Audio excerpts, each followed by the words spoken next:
Kami keluar dari setiap masalah kami, Tuhan. Terima kasih, Tuhan. Terima kasih. Kita akan mendengarkan firman Tuhan. Sama-sama kita akan naikkan pujian pada satu bukit jauh yang di sini. Terima kasih Tuhan. Terima kasih buat pengorbanan yang besar bagi setiap kami. Terima kasih buat bukti nyata kasih-Mu yang terlalu besar dalam hidup kami. Terima kasih.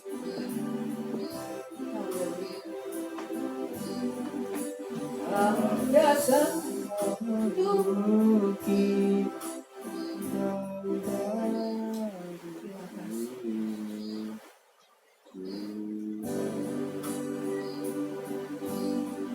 Ada satu bukit jauh dari sini, kulihat salibnya berdiri, potongan kasar tanda dosa besar. Di sana Tuhanku telah mati.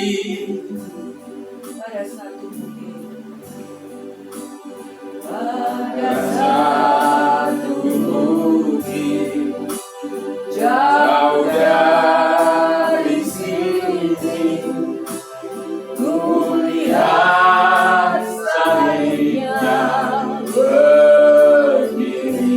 Amin, haleluya. Potong kayu kasar, tanda dosa besar. Di sana Tuhan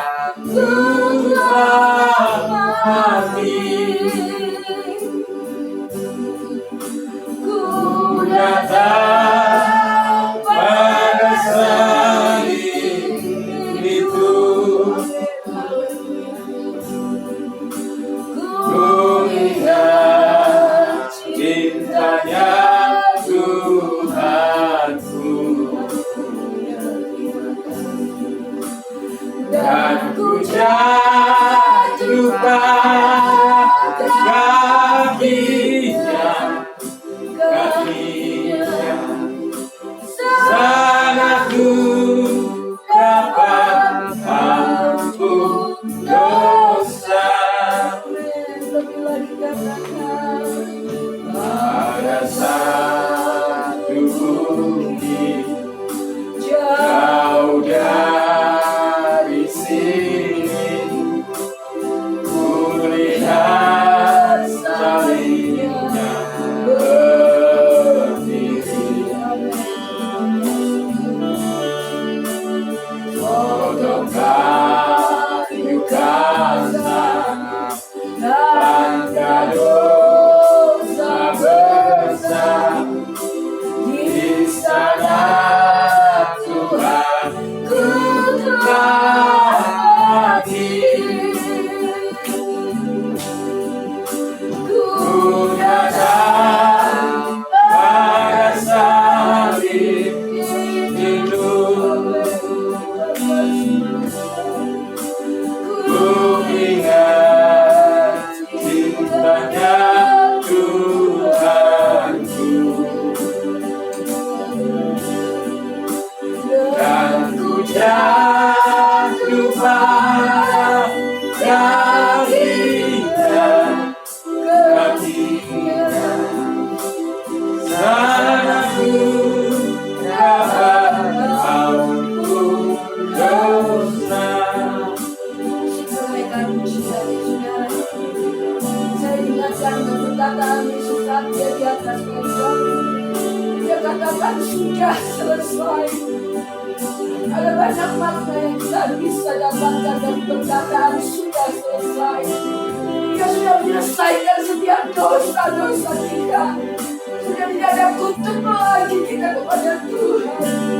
Bahkan saudara kasih setiap permasalahan saudara, sesulit apapun kesulitan saudara, sebesar apapun persoalan saudara, sebegitu berat sakit penyakit saudara, percayalah pengorbanan yang dia di atas kayu salib. Dia katakan sudah selesai.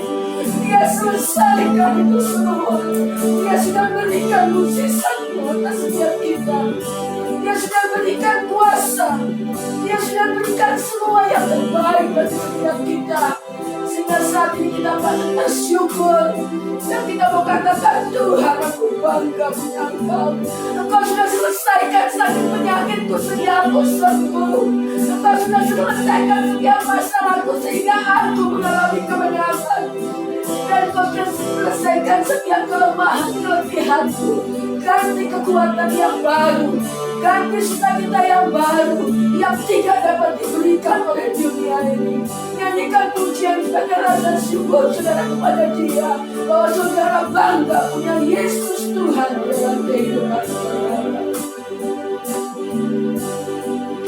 Pada satu bukit jauh dari sini, ku lihat salibnya berdiri.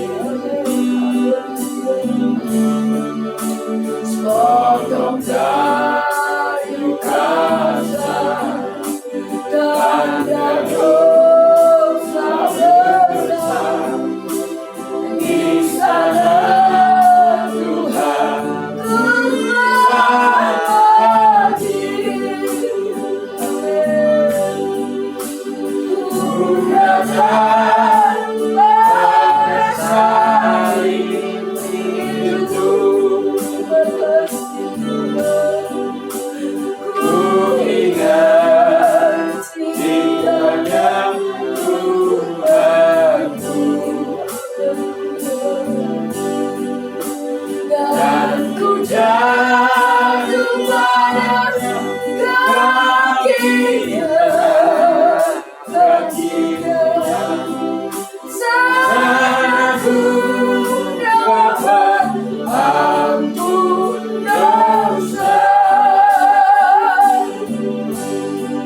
dan ku jatuh pada kakinya,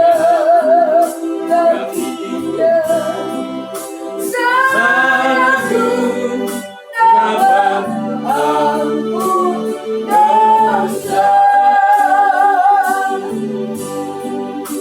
Sayangku dapat ampun dosa. Terima kasih Yesus. Sayangku dapat ampun dosa. Dia berdoa untuk firman Tuhan. Tuhan, terima kasih atas berkat yang melimpah pada ini. Tentang apa yang kami dengarkan firman-Mu. Tuhan yang mau yang akan memberikan firman dan berkat untuk kami semua. Terima kasih Tuhan. Haleluya. Amin. Amin.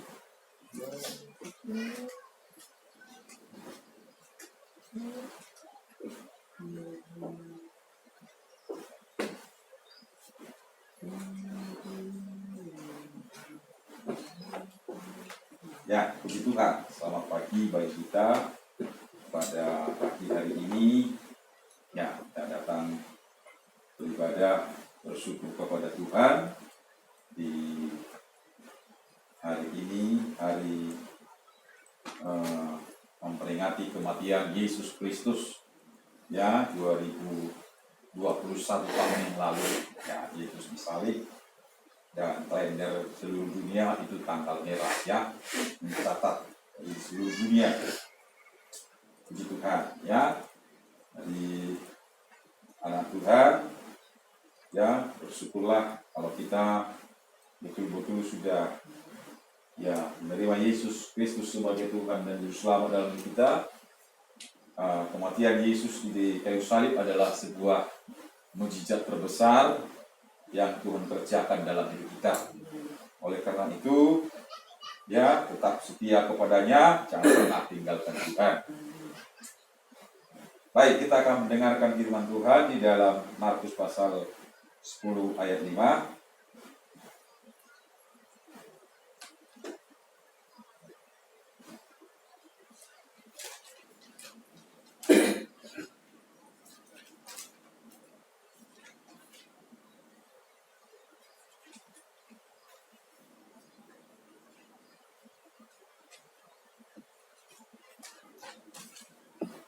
Ya, Markus pasal 10 ayat 45 maksud saya, bukan ayat 5. Ayat 45.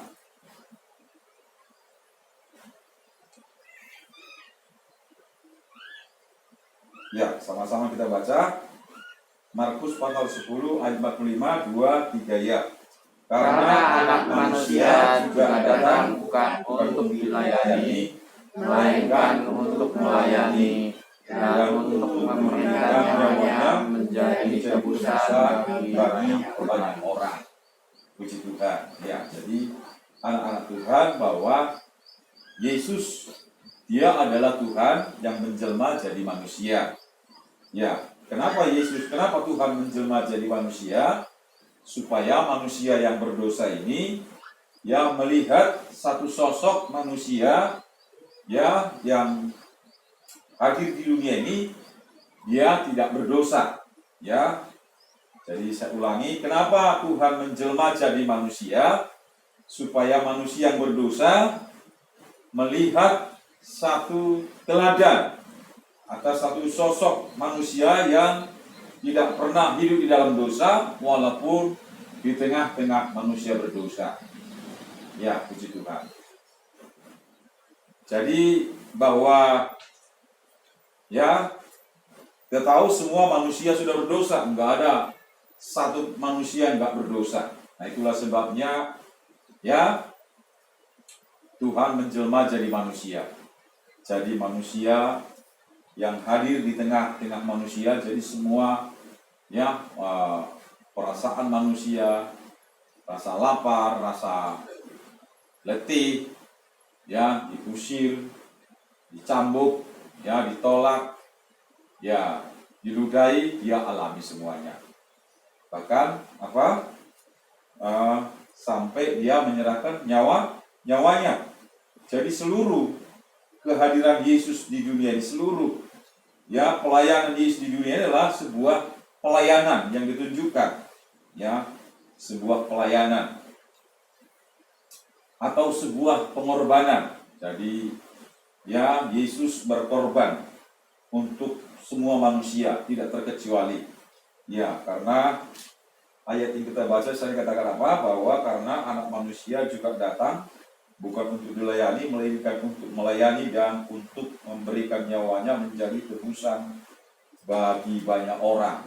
Nah, jadi Yesus melayani, hadir di dunia ini, bahkan dia mati di kayu salib tidak hanya untuk satu orang, amin, untuk semua orang. Nah, ini harus kita mengerti ini. Harus kita saksikan ini sebenarnya. Nah, ini sebenarnya yang tidak banyak orang tahu. Nah, coba kita lihat dulu di dalam Injil Yohanes pasal 1 ayat 29. Injil Yohanes pasal 1 ayat 29.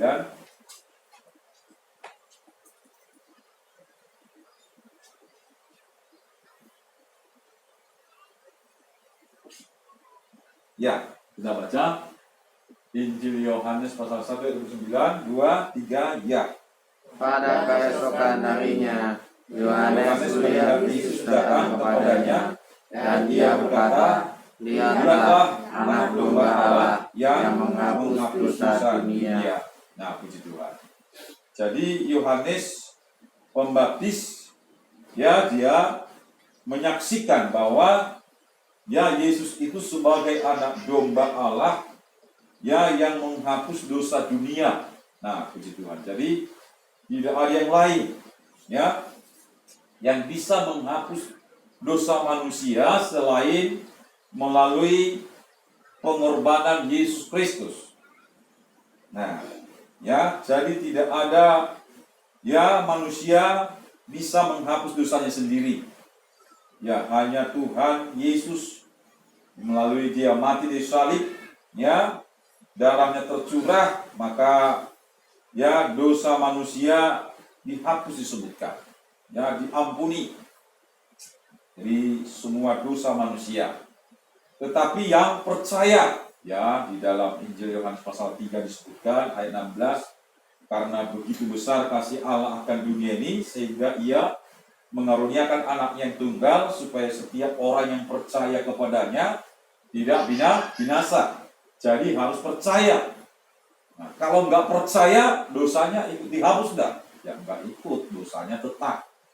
Nah, jadi karena kalau kita percaya, kalau kita menerima Yesus sebagai Tuhan dan Juru Selamat dalam hidup kita, itulah kita berhubungan kepada Tuhan. Amin. Kita berhubungan, kita tersambung dengan Tuhan. Tapi kalau kita nggak percaya, kalau kita nggak menerima, kita nggak tersambung kepada Tuhan. Maka seperti yang dikatakan pembicara tadi, bahwa ketika Yesus disalib di Bukit Golgota, detik-detik dia menyerahkan, detik-detik dia akan mati, dia berkata, sudah selesai. Sudah selesai. Jadi bagaimana Yesus hadir di dunia, di mati salib, dia sudah memberikan teladan, dia sudah memberikan contoh, dia sudah memberikan cara hidup yang benar.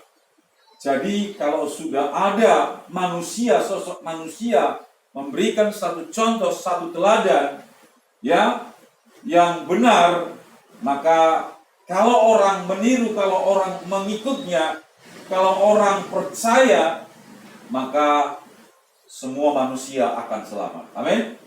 Nah, jadi anak Tuhan sebenarnya kekristenan itu simpel sebenarnya. Tidak perlu aneh-aneh. Nggak perlu aneh-aneh. Jadi percaya Yesus, terima Yesus.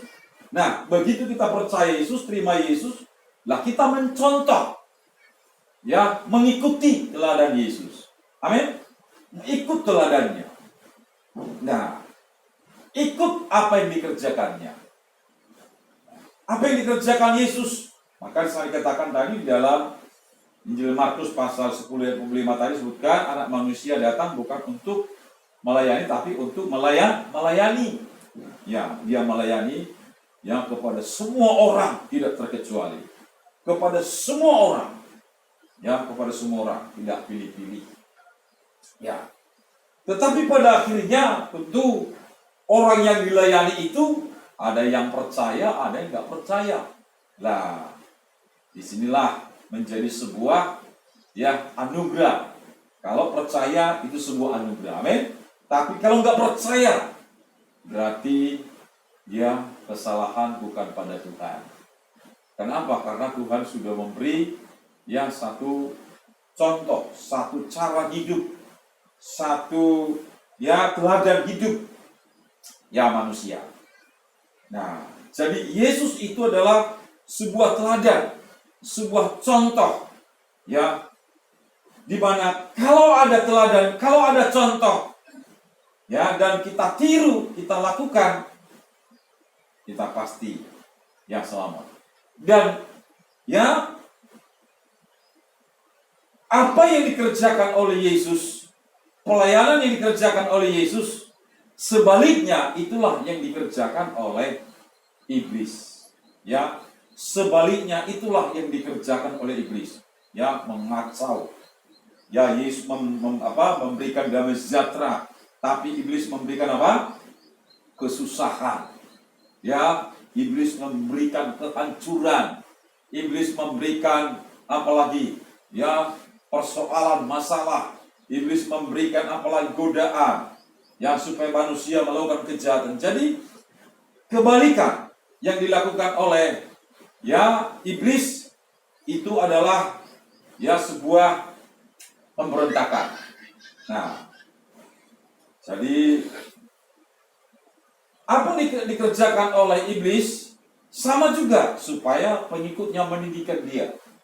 Ya, jadi itulah sebabnya ya kalau ya kita atau kalau manusia datang kepada iblis, kepada setan, sama juga setan juga menuntut apa? Menuntut sebuah ya imbalan, ya kan? Menuntut sebuah ya imbalan untuk ya dia harus penuhi. Nah,